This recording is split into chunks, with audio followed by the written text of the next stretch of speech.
Hello বন্ধুরা, তোমাদের সবাইকে আমার চ্যানেলে অনেক অনেক সুস্বাগতম। আবারও চলে নতুন একটা রেসিপি নিয়ে। সেটা হচ্ছে খুবই একটা সহজ আর ঠান্ডা, এটা সবাই বানিয়ে খেতে পারবে। প্রথমে তো আমি এখানে দিয়ে দিলাম নারকেল কুচি, তার মধ্যে কতগুলো আদা আমি রেখেছিলাম কুচি কুচি করে, সেটাকে দিয়ে দেওয়ার পর ওর মধ্যে আমি একটু গোটা গরম মশলা অ্যাড করে নেব। তারপর ওটাকে খুব ভালো করে আমি পেস্ট করে নেবো। এখন আমি কড়াইয়ে তেল গরম করতে দিয়েছিলাম। এবার ওর মধ্যে আমি আলুগুলো সেদ্ধ করে রাখা আলুগুলোকে একটু ভালো করে ভেজে নেবো। ওটার মধ্যে তোমরা একটু নুন হলুদ গুঁড়ো দিয়ে ভালো করে এটাকে ভেজে নেবে একটু লাল হওয়া পর্যন্ত।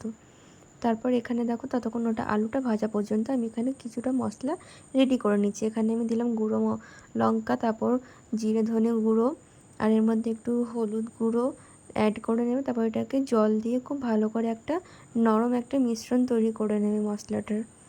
এবার এখন দেখো আমার আলুগুলো এখানে ভাজা হয়ে গেছে, এটাকে আমি একটু তুলে নিচ্ছি। এই যে আমার আলুগুলো ভেজে নিয়েছি। তোমরা এবার ওই তেলের মধ্যে একটুখানি তেল অ্যাড করে নেবে। আমি একটু তেল অ্যাড করেছিলাম, সেটা ক্যামেরায় দেখানো হয়নি। ওর মধ্যে একটু জিরে ফোড়ন দিয়েছিলাম। তারপর যে মিশ্রণটা আমরা পেস্ট করে রেখেছিলাম, সেই মিশ্রণটা খুব ভালো করে এখানে আমরা একটু ভেজে নেব।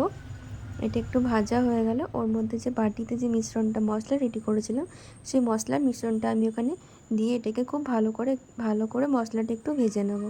এখানে আমার মশলাটা ভাজা হয়ে গেছে। আমি একটু নুন অ্যাড করলাম, নুনটা যেহেতু দিতে একটু ভুলে গেছিলাম। তারপর এখানে মটরগুলো অ্যাড করলাম। মটরগুলো ভালো করে ভেজে নেওয়ার পর ওটার মধ্যে